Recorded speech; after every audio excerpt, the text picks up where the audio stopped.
नमस्कार। देवरिया की आवाज रेडियो केसरी से प्रस्तुत है स्थानीय हालचाल। पहले मुख्य हालचाल। दानवीर भामा शाह की जयंती पर व्यापारियों को किया गया सम्मानित। बिहार बॉर्डर से पकहा तक बड़े वाहनों का आवागमन किया गया बंद। बारिश के वजह से किसान हुए प्रसन्न, धान रोपाई को लेकर आएगी तेजी। राशन वितरण में धांधली का आरोप लगाते हुए उपभोक्ताओं ने किया विरोध प्रदर्शन। मुफ्त बीज मिलने के बाद भी श्री अन्न में किसानों की नहीं दिख रही है रुचि। स्थानीय हालचाल के इस अंक के साथ मैं निकेत मिश्र। अब हालचाल विस्तार से। उत्तर प्रदेश शासन के निर्देशों के अनुपालन में राज्य कर विभाग देवरिया के द्वारा दानवीर भामा शाह की जयंती के अवसर पर गांधी सभागार विकास भवन में व्यापारी कल्याण दिवस का भव्य आयोजन किया गया। इस कार्यक्रम में मुख्य अतिथि सदर विधायक शलभ मणि त्रिपाठी रहे।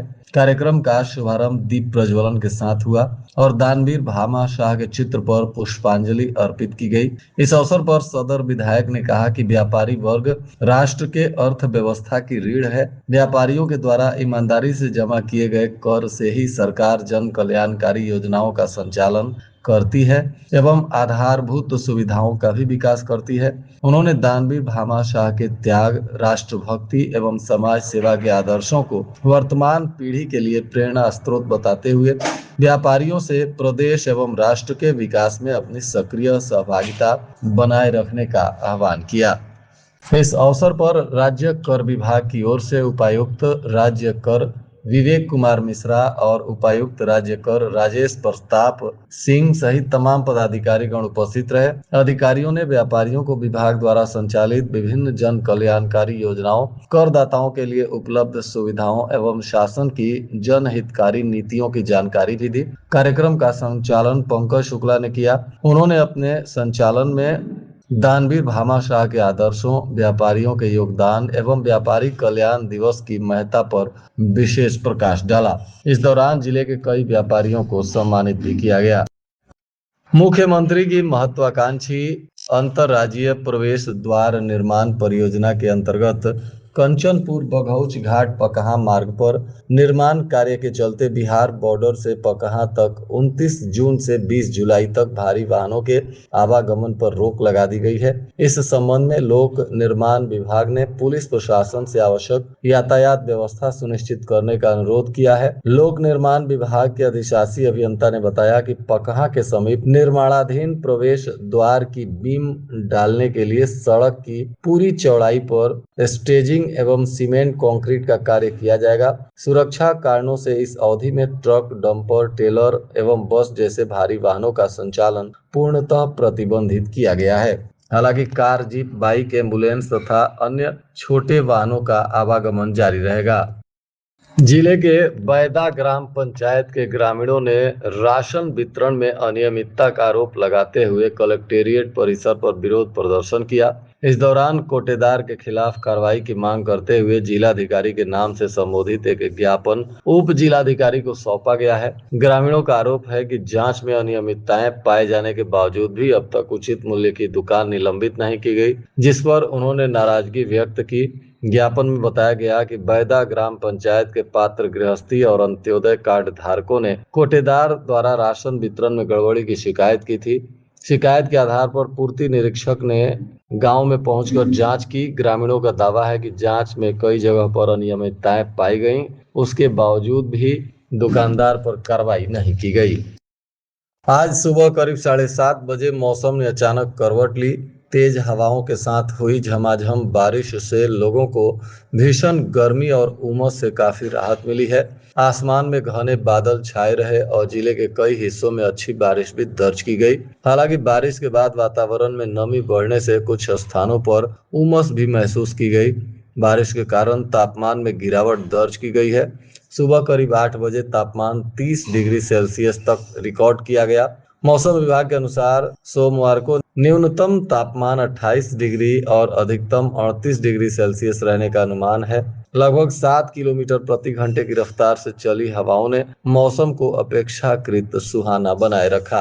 हालांकि इस बारिश की वजह से किसान प्रसन्न हैं और कुछ जगहों पर धान की रोपनी का कार्य भी शुरू कर दिया गया है।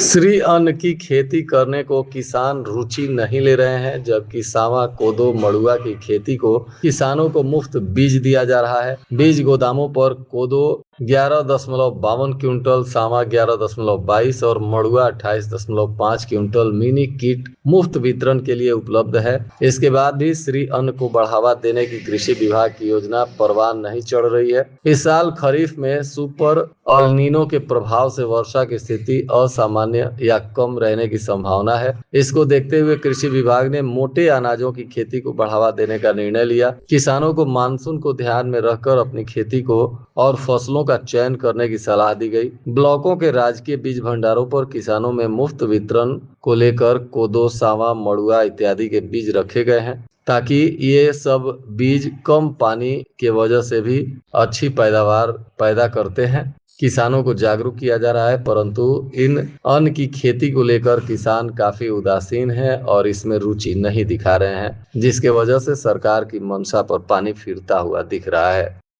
पुलिस लाइन देवरिया के प्रेक्षागृह में विशेष किशोर पुलिस इकाई की मासिक समीक्षा बैठक हुई, जिसकी अध्यक्षता आदिश मिश्रा जिला परिवीक्षा अधिकारी के द्वारा किया गया। बैठक का संचालन जयप्रकाश तिवारी संरक्षक अधिकारी जिला बाल संरक्षण इकाई के द्वारा किया गया। इस बैठक में पुलिस के भी तमाम संबंधित पदाधिकारी और थानों पर नामित बाल कल्याण पुलिस अधिकारी शामिल हुए। सभी लोगों को नियमानुसार कार्य किए जाने और बैठक में एजेंडा बिंदु के साथ ससमय प्रतिभाग करने और आपसी समन्वय बनाकर कार्य करने का सुझाव दिया गया। मौसम में बदलाव और उमस भरी गर्मी का बच्चों की सेहत पर असर दिख रहा है। खान पान में गड़बड़ी और दूषित जल के सेवन से बीमार हो रहे बच्चे हॉस्पिटल पहुंच रहे हैं। बच्चों में रोग प्रतिरोधक क्षमता कमजोर होने से बुखार, उल्टी, दस्त, पेट दर्द और सांस की समस्या देखने को मिल रही है। महर्षि देवराहा बाबा मेडिकल कॉलेज में इन दिनों मरीजों की संख्या काफी बढ़ गई है। बताया जा रहा है कि PICU वार्ड में मरीजों का दबाव इतना बढ़ा है कि बेड खाली होते ही भर जाते हैं, बल्कि एक बेड पर कभी कभी दो बच्चों को भी भर्ती करके इलाज करना पड़ रहा है। महर्षि देवराहा बाबा मेडिकल कॉलेज में संचालित ART सेंटर को नए भवन के 5वीं मंजिल पर शिफ्ट किया गया है। यह सेंटर पुराने PP सेंटर भवन में चल रहा था। बताया जा रहा है कि HIV के मरीजों की सुविधा के लिए इसे शिफ्ट किया गया है। मेडिकल कॉलेज में ART सेंटर में 2 डॉक्टर भी नियुक्त किए गए हैं। इसके अलावा 2 काउंसलर और 2 डाटा एंट्री ऑपरेटर के साथ केयर टेकर और एक फार्मासिस्ट की तैनाती भी की गई है। सेंटर पर HIV मरीजों का फॉलोअप होता है, साथ ही परामर्श और काउंसलिंग भी की जाती है। वहीं दवा वितरण और जांच की सुविधा भी उपलब्ध की गई है। क्षेत्र में प्रतियोगी परीक्षाओं की तैयारी करने वाले छात्रों की संख्या बढ़ने के साथ ही ई-लाइब्रेरी का चलन भी तेजी से बढ़ा है। नगर तथा आसपास के प्रमुख चौराहों और बाजारों में 1 दर्जन से अधिक ई-लाइब्रेरी संचालित हो रही हैं, जहां प्रतिदिन बड़ी संख्या में छात्र छात्राएं अध्ययन के लिए पहुंच रहे हैं। कई छात्र यहां 8 से 10 घंटे, जबकि कुछ छात्र इससे भी अधिक समय बिताते हैं। हालांकि छात्रों की सुविधा के लिए खोली गई इन ई-लाइब्रेरी में सुरक्षा मानकों की अनदेखी चिंता का विषय है। बताया जा रहा है कि अधिकांश ई-लाइब्रेरी में छात्रों के बैठने के लिए छोटे छोटे केबिन बनाए गए हैं और इन कक्षों में वातानुकूलित और इंटरनेट की सुविधा तो उपलब्ध है, लेकिन सुरक्षा के बुनियादी व्यवस्था उपलब्ध नहीं है। राष्ट्रीय शैक्षणिक महासंघ के प्रतिनिधि मंडल ने TET लागू होने से पूर्व नियुक्त शिक्षकों की सेवा सुरक्षा की मांग को लेकर सदर सांसद को ज्ञापन सौंपा है। उन्होंने राष्ट्रीय स्तर पर 2010 और उत्तर प्रदेश में 27 जुलाई 2011 से पहले से नियुक्त एवं सेवारत शिक्षकों की इस गंभीर समस्या से सांसद को विस्तार पूर्वक अवगत कराया। उनके द्वारा सांसद के मानसून सत्र में इस मुद्दे को सदन में उठाने का अनुरोध भी किया गया। महासंघ ने कहा कि इन शिक्षकों ने वर्षों तक शिक्षा एवं राष्ट्र निर्माण में महत्वपूर्ण योगदान दिया है। नियुक्ति के वर्षों बाद नई पात्रता संबंधित शर्तों को पूर्व नियुक्त शिक्षकों पर लागू करना न्याय, समानता और विधिक निश्चितता के सिद्धांतों के अनुरूप नहीं है। लगन शुरू होने के बाद एक बार फिर रेल तत्काल टिकट को लेकर दलाल सक्रिय हो गए हैं। लंबी दूरी की ट्रेनों का सीट फुल होने के चलते ई टिकट दलाल प्रतिबंधित सॉफ्टवेयर के जरिए तत्काल टिकट तैयार कर रहे हैं। साथ ही एक एक टिकट पर 500 से 1000 रुपए तक की अधिक वसूली भी की जा रही है। उधर सीआईबी और आरपीएफ भी सक्रिय हो गई है। एक दिन पहले आरक्षण काउंटर से एक टिकट दलाल को सीआईबी ने गिरफ्तार कर जेल भेजा है। बताया जा रहा है कि लोग लगन में हिस्सा लेने के लिए अपने घरों को आते हैं और फिर वापस जाते हैं। ऐसे में रेल टिकट एक बहुत बड़ी समस्या के रूप में लोगों को परेशान करती है और इसके वजह से लोग दलालों के पास चक्कर लगाने को भी मजबूर हो जाते हैं। भीषण गर्मी में बरहज की विद्युत व्यवस्था चरमरा गई है। नगर हो या गांव, सबका एक सा हाल है। बार बार बिजली ट्रिपिंग ने लोगों की रातों की नींद और दिन का सुकून छीन लिया है। गर्मी से बचाव के लिए उपकरण चलाते तो हैं, परंतु उसे फूंकने का डर सताता है और अगर बंद रखते हैं तो पसीने से बुरी तरह से लोग परेशान हो जाते हैं। लोगों के घरों में रहना उनका मुश्किल हो गया है। भीषण गर्मी में लो वोल्टेज और ट्रिपिंग की समस्या खत्म होने का नाम नहीं ले रही है। बरियारपुर विद्युत उपकेंद्र से जुड़े डुमरी चौराहे पर 3 दिन पहले बिजली का तार टूटकर गिर गया था।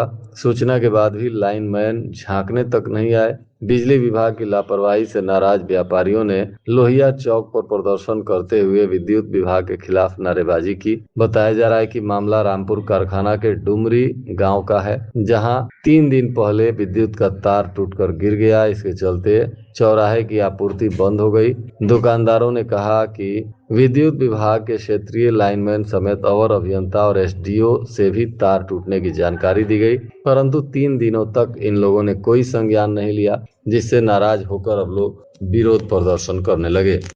जिलाधिकारी मधुसूदन हुल्गी ने जनता दर्शन के दौरान लोगों की समस्याओं को सुना और प्राप्त प्रकरणों का प्राथमिकता के आधार पर निस्तारण सुनिश्चित करने के निर्देश भी संबंधित अधिकारियों को दिए। उन्होंने कहा कि जो भी प्रकरण जिस स्तर पर प्राप्त हो, उसका समयबद्ध एवं गुणवत्तापूर्ण निस्तारण अनिवार्य रूप से किया जाए। इसमें किसी भी प्रकार की शिथिलता नहीं बरती जाए। जिलाधिकारी ने सभी अधिकारियों को निर्देशित किया कि पत्रावलियों का प्रेषण ई ऑफिस के माध्यम से ही किया जाए तथा सभी पत्र भी ई ऑफिस के माध्यम से जारी किए जाएं। जिला कृषि अधिकारी ने समस्त कृषकों को अवगत कराया है कि इस वर्ष संभावित सुपर एल नीनो के प्रभाव के कारण वर्षा सामान्य से कम या असामान्य रहने की संभावना है। कृषक मानसून की स्थिति को ध्यान में रखते हुए अपने खेती के लिए फसलों का चयन करें। इस वर्ष कम पानी की आवश्यकता वाली फसलों का ही चयन करें। जिन कृषक बंधुओं के खेत ऊंचे हैं, जहां पानी नहीं रुकता है, वे धान के स्थान पर दलहन, तिलहन एवं श्री अन्न जैसे मोटे फसलों की बुआई करें। जनपद में राजकीय कृषि बीज भंडारों पर दलहनी फसलों के बीज के रूप में उड़द, अरहर, तिलहनी फसलों के बीज के रूप में मूंगफली, तिल इत्यादि के बीज 50% अनुदान पर उपलब्ध हैं। इसके अतिरिक्त मूंग, अरहर और मूंगफली इत्यादि बीज मिनी किट के रूप में भी उपलब्ध हैं। तो वहीं श्री अन्न फसलों के रूप में कोदो, सावा, मड़ुआ इत्यादि के बीज भी निःशुल्क रूप से मिनी किट के रूप में उपलब्ध कराए जा रहे हैं। किसानों से अनुरोध किया गया कि कृषि विभाग की वेबसाइट पर अपनी जोत के अनुसार दलहन, तिलहन एवं श्री अन्न के बीजों की बुकिंग कर लें और बुकिंग के उपरांत अपने विकास खंड के राजकीय कृषि बीज भंडार पर उपस्थित होकर पोस्ट मशीन पर अंगूठा लगाने के बाद बीज को प्राप्त करें। और आज के मौसम का तापमान न्यूनतम 28 डिग्री सेल्सियस और अधिकतम 38 डिग्री सेल्सियस रहने की संभावना है। अंत में मुख्य हालचाल एक बार फिर। दानवीर भामा शाह की जयंती पर व्यापारियों को किया गया सम्मानित। बिहार बॉर्डर से पकहा तक बड़े वाहनों का आवागमन किया गया बंद। बारिश के वजह से किसान हुए प्रसन्न, धान रोपाई को लेकर आएगी तेजी। राशन वितरण में धांधली का आरोप लगाते हुए उपभोक्ताओं ने किया विरोध प्रदर्शन। मुफ्त बीज मिलने के बाद भी श्री अन्न में किसानों की नहीं दिख रही है रुचि। इसके साथ ही रेडियो केसरी से प्रसारित स्थानीय हालचाल का यह अंक समाप्त हुआ। नमस्कार।